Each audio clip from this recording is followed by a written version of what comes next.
What's up guys, Houndish here, and today we're jumping in with more Destiny 2 Renegades updates as Bungie offer a handful of details about changes, some of them going live right now, others which are coming up very soon. They talk about the return of things from last season like the Mint Retrograde and the Portal gear selection, which has become unavailable otherwise in Renegades. It will be coming back. They confirm a few things about reward tiers in the expansion, changes for death marks, and open access. Additionally though, we can now get another upgrade for the Praxic blade, and we'll talk about additional secrets in the expansion, including ghost collectibles, trophies, and more. So if you guys enjoyed the video, hit subscribe to be kept up to date. Otherwise though, let's get into it.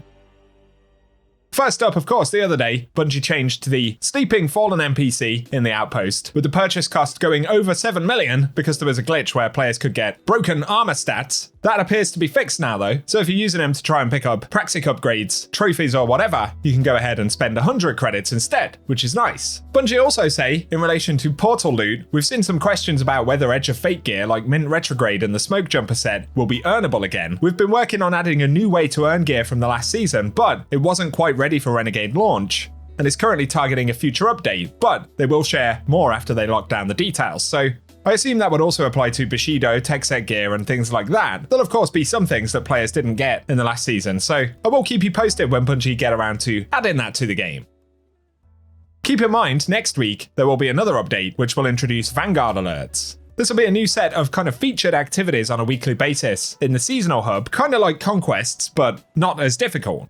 Bungie have said it will feature a multi-stage challenge with rewards and XP for each stage completed, and the weapons from completing each stage will be tier 3 or above based on your account power, but will also be the highest power drops you can earn in Destiny 2, so if you're still leveling up, this is going to be a really good way to accelerate that process. And as we can see, there'll be additional things dropping like Bright Dust and Chronologs. And much like you can get fully masterworked variants of the Renegades weapons with the Accelerated Assault Origin trait, that will also feature on any weapons earned from Grandmaster Vanguard alerts, so a new addition to the portal to try and make it a bit more interesting week over week at the resets, and I'll keep you posted on that next week.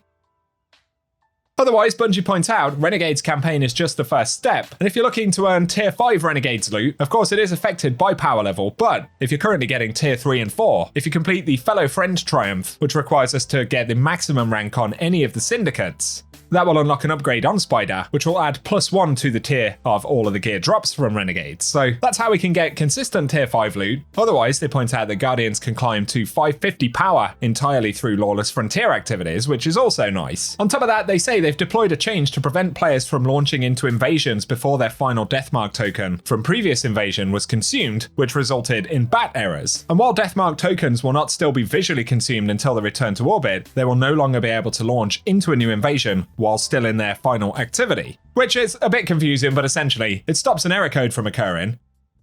I'd love to get your thoughts on the whole invasion thing down below. I've actually done a fair amount of it yesterday. I got the new Undertaker title, which is the one that you can get from invasions. I was also lucky and I got the red crystal that appears to be kind of a rare drop from invasions. And as far as we know, performance doesn't actually influence the drop rate of the red crystal. You could get it after being murdered 5 times in a row or after taking out an entire team twice in a row. You just have to keep invading and keep your fingers crossed, I guess.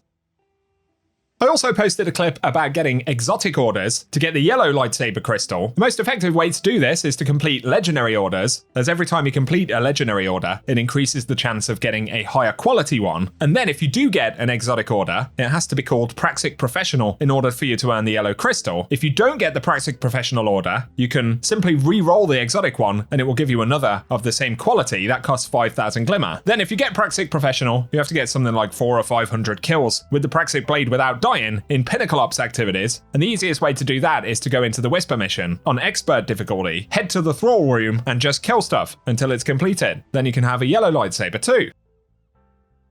Also relating to Praxic Blade though, the Impact Core has become available this week, and it can be picked up in Tharsis Outpost to the right of Ornor, next to these Queen Guard characters. If it doesn't appear there, then perhaps it is only featured for a day at a time and you might have missed it or something, but if you're still looking for the Impact Core, this is the spot where it will show up, so every time you play the game, check here on a daily basis and you should get it. Of course, the Impact Core allows melee damage from the weapon to apply elemental effects. The other cores change whether it's on the sword throw or blocking. So obviously the Impact Core in a lot of ways is probably going to be the most useful one. Few other mentions here though. Bungie say open access for Destiny expansions has been extended till December 16th, so I think there was a crash or something that's been happening, and they have a fix for that in the update next week. But it ultimately means open access is extended, so all players will be able to complete the Final Shape campaign, as well as other open access content. So if you've been thinking about playing any of that stuff, we still have about a week and a half where access to those expansions is free, which is pretty cool. If you are wondering which one to play, definitely, if you haven't played Final Shape, do it. That is peak Destiny, I suppose. A final couple of mentions, but I actually didn't even know this. There are ghost collectibles in Renegades. There are a total of 18 of them. If you're into doing all your collections and stuff, Boosted Ego has posted a video that they shared to raid secrets, so I'll simply defer you to that video if you want to check it out. And briefly, in terms of where we go from here with the Renegades content rollout, like I said, we get the update on Tuesday that brings in Vanguard alerts. I'm sure there'll be some other minor fixes and things introduced, and potentially even some reset content for the expansion. We'll just have to wait and see. Beyond that, next week, on the 13th of December, we get the launch of the new dungeon, and I believe the week after that will be the launch of the Dawning. I'll have a separate video about the Dawning, hopefully in the next couple of days, so keep it locked and loaded here, as there are some cool weapons, otherwise cosmetics and kind of expected things for an event like that, but that one's coming up shortly. Otherwise, I'm really enjoying the post-game for Renegades, to be fair. I think the whole faction thing with the Lawless Frontier and the Outpost is pretty well put together. Some folks have kind of likened it to an episode or a seasonal style drop, and there are a lot of similarities, right?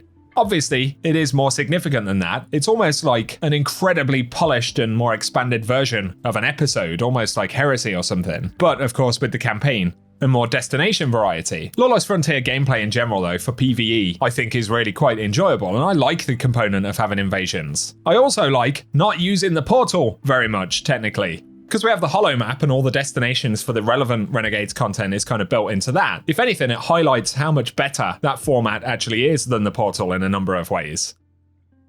And so while it has its flaws, I totally get that, and while the core of Destiny 2 with the portal is, yes, seeing some improvements, but otherwise is still the portal, Renegades in itself actually does a number of things really well, and I'm hoping Bungie can take some inspiration from that, some of the mechanics and the way they've done things here, the general level of polish, and do that again with future update content. Fingers crossed we might just be moving towards something a bit more positive. Give me your thoughts below. Otherwise though, thank you for watching, and thanks for all the support this last week. You guys have been awesome. If you want to stay up to date, of course, hit subscribe, but otherwise, thanks for tuning in, and I hope you have an awesome day. Do you wish you could waggle a yellow pokey stick around in Destiny 2?